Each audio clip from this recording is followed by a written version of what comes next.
Hello everyone, welcome to traditional veg food recipes. ఈరోజు మనం దోసకాయ పచ్చడి తయారీ విధానాన్ని చూద్దాం.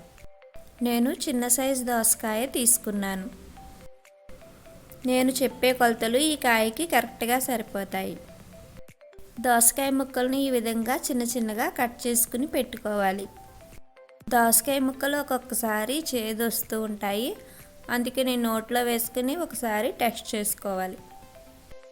స్టవ్ మీద ప్యాన్ పెట్టుకుని 1 స్పూన్ ఆయిల్ వేసుకుని 1 స్పూన్ శనగపప్పు, 1 స్పూన్ మినపప్పు, 1/2 స్పూన్ ఆవాలు, 1/2 స్పూన్ మెంతులు వేసుకుని ఫ్రై చేసుకోవాలి.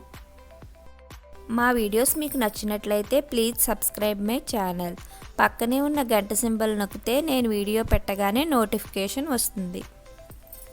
పోపు కొద్దిగా వేగిన తర్వాత 3 ఎండుమిరపకాయలు వేసుకుని ఫ్రై చేసుకోవాలి.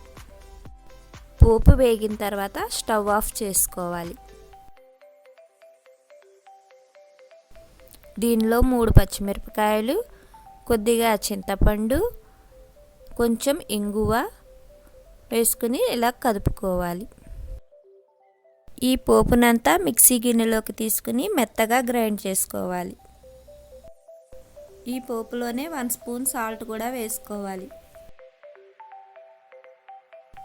ఇలా మెత్తగా గ్రైండ్ అయిన తర్వాత దీన్ని మనం ముందుగా కట్ చేసి పెట్టుకున్న దోసకాయ ముక్కల్లోకి వేసి మొత్తం అంతా బాగా కలిసేలాగా కలుపుకోవాలి. దీనిలోనే కొద్దిగా పసుపు కూడా వేసుకుని కలుపుకోవాలి.